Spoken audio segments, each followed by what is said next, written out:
Hello, everyone. Welcome to another episode of Spiritual Readiness on the Time of the Shift.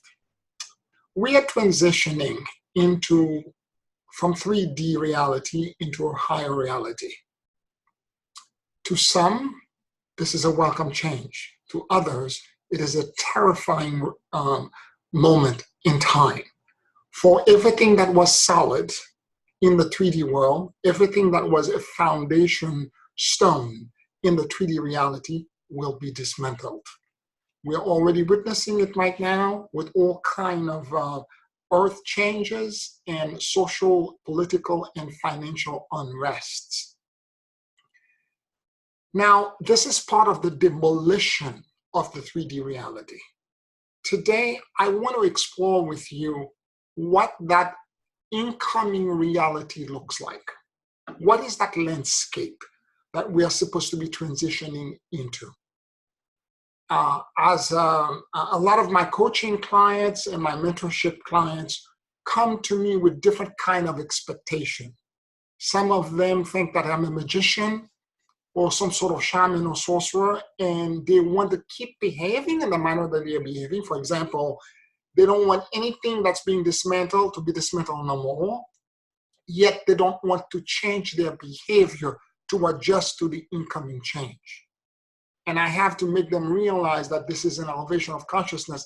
And it's kind of complicated to try to explain this to somebody that's not prepared for it, because the best way I can do this is to do this with an analogy.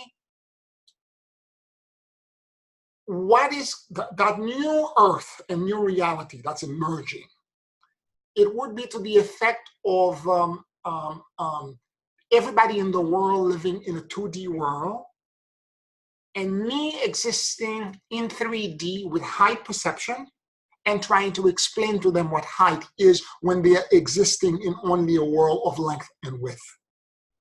That's what it feels like from my perspective to try to explain this to a client when I am trying to guide them into a higher perception.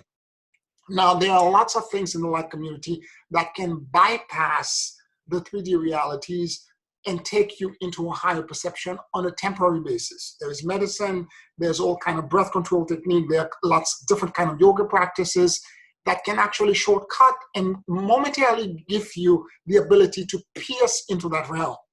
Yet when you come back, the re-entry can be very severe because there's a sense of missing a freedom that you no longer have, but more to the point is that you don't have it on a daily basis. I'm going to try to explore with you today what that landscape looks like. And I'm going to describe it by giving you an example of what happens to me a lot of time in my mentorship session with my client. Let's say a client is telling me their story. They're telling me there's challenges and their struggles. And as they're asking me, I'm struggling with this, that, or the other. And as they're saying this to me, it feels energetically like there's a fan that opens up around me with multiple answers that are simultaneously true as to why they are experiencing the struggle. And all of them are different. They are not the same. And at some point during their course, and I don't say anything, I'm just witnessing them. And in the course of them trying to finish their story, my higher self select one of the options, let's say an option here, and the fan feels like it's collapsing and focusing on that one option only, and that's the one that I come out and tell the client, this is what you need to work on. So from a multidimensional perspective, where multiple things are simultaneously true and perceived simultaneously, it then focuses in 3D linear time and space as to what they need to do at this point. It doesn't mean, and by the way, as soon as the fan begins to close, I am beginning to forget what these other things were. I may have it for a couple of seconds and even minutes afterwards, and after that, I don't remember. So to exist in that higher density that the new earth is in, is to exist in a state where you're perceiving multiple things simultaneously. Instead of a singularity of consciousness, you end up having collective consciousness. where you multiply understand a variety of things at the same time. This is just a glimpse of that new reality. Now, in order for us to transition, and by the way, it is not the planet that we are trying to save. And that whole conversation needs to be reframed. The earth is ascending. The animals, the plants, they are ascending. The issue is that whether humanity will ascend or not, or we're not making the environment toxic to our own survival. So there is a concept and an idea that many other prophecies have talked about, which is the 144,000 collective that are here to help during the time of this transition. The 144,000 collective, or 144,000 human beings that are a very complex gatekeeping mechanism.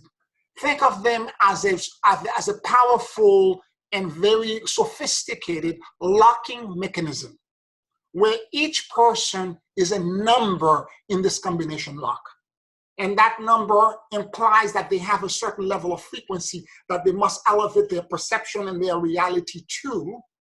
And the moment they adjust themselves to that level, and we all have done this collectively, the gate to the new earth will open up. And because we're human beings, we are the hero, or we're bushwhacking our way through. Once we've done this, the rest of humanity will follow us.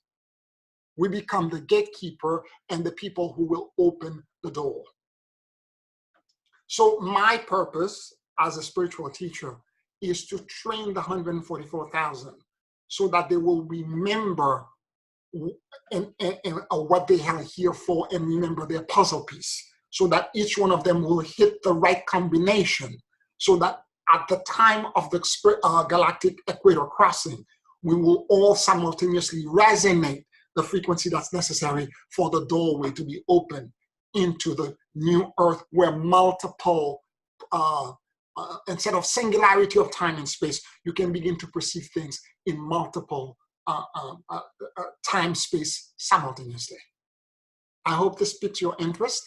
Please subscribe to the channel and like the video and share it if this is something that you feel comfortable with. Thank you so much, and I'll talk to you next week. Bye-bye.